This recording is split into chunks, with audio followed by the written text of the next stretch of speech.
You can usually tell when everything is about to go right or wrong.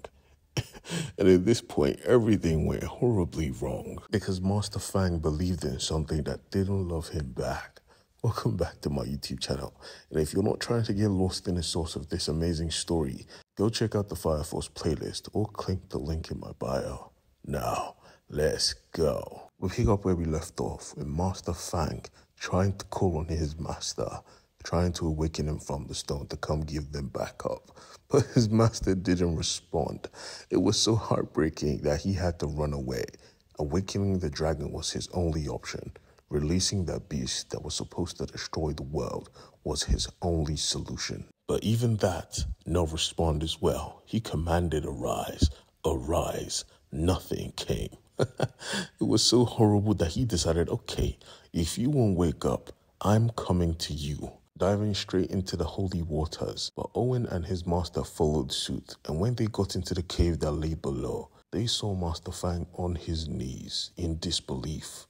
How can the dragon not be here? He lashed out. This should be impossible.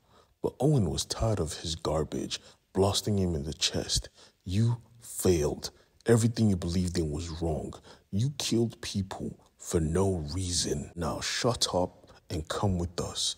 They dragged him back into the waters, but what they didn't see behind was the ground. The very ground they stood on was filled with scales, like a reptile's back. But when Fang captured, the war was over. Everyone was congratulating everyone, but Owen's mind was somewhere else. Going back to his favorite spot, he saw her. Ling was alive. He was lost for word, but most of all, he was happy. And then he was sad. You made me think you were dead. Why? Do you know what that did to me? And all she could say is that she was sorry. She was being targeted for assassination. She had to fake her death to escape. And he honestly understood. But he had one question that has been weighing on his mind since he found out she was alive 20 minutes ago. Was all of it real, or was it fake? Did you truly love me, or did you not? And she reminded him that you have a family. I'm happy for you. And he said okay and walked away, but we see she wasn't okay. She was heartbroken. Clearly she still loved him. And Owen wasn't okay. He was furious. He went back to his master and said, why wouldn't you tell me she was alive? And his master simply made it clear. Now that you know she is alive, what are you going to do next? Leave your family? And he froze because he knew, nah, that was never going to happen. So him knowing means nothing. Back on the island though, his family was still training. When suddenly his son notices someone approaching. He notices the snake assassin. His mother told him to get back and she tried to fight her. But the thing is, she was a full-blown assassin. But thankfully, she was a cop. Pulling out her Glock, she let off some shots, killing 2 snakes as the rest made their escape. They weren't safe here. But thankfully, they didn't have to be here for too long because their father was back and everything was done. Looking at his wife's face, he knew they had to leave. After reporting what she saw, the master assured them that don't worry, everything will be okay. You guys could go. I will train my people properly and they will protect you. Goodbyes were said and they left the island. From the shadows, Owen could see that he was being watched, but that didn't matter because he had a family now. And now, everyone had to go back to where they came from. And Reggie was excited to see his partner.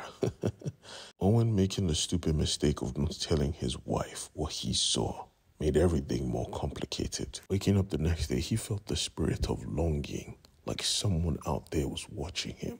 And she felt the same. But honestly, right now, he was more focused on the fact that his kid was shouting. Going to her room, she told him she saw 100 snakes. But after making sure she was okay, it was time to go back to school and it was time for everyone else to go back to their jobs. The master was training his disciples and his kids went back to school. But things were different now. Even when his son almost gets bullied, his son just said, nah, I'ma beat your ass. Even his wife, someone tried to rob the coffee store she used to get her coffee from. And now her partner didn't need to hide his ninjutsu skills, so they took him down quick. But Owen was still disappointed in his kid for using violence. But now, it was time to teach them more. It was time to teach them how to use the firepower. Thankfully, his daughter picked it up quick, but she didn't know how to control it, so she let it off, almost frying her mother in the process. It was a funny experience. They were a family again, but they couldn't help but feel uneasy. They couldn't help but feel they weren't safe. But Owen, being the man of the house, assured everyone that they were safe, but they weren't, because the snakes had come and they were here to stay, because they had the ability to possess you with their bite. And Master Fang was the first to fall. The other master was teaching everyone how to play basketball. Matter of fact, he was dunking on people's heads until he heard the boom. Boom. Master Fang was punching his cells with his fist, all bloodied up. The snake's possession was absolute. They noticed it and were curious, but the snake simply replied using Master Fang's mouth. "Release me now, Infuria. You have no right to imprison me. I answer to a higher power." And we see the higher power had other people on their list, because back at Owen's house, when everyone was busy doing what they usually do, they noticed a scream. His daughter was being attacked by 100 snakes.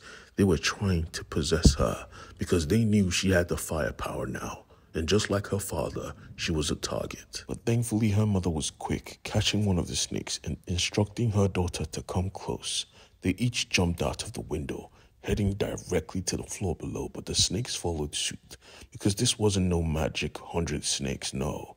This was the snake assassin. She was here to stop the circulation of the firepower, and that means she had to kill Owen's child, but his wife would never let it.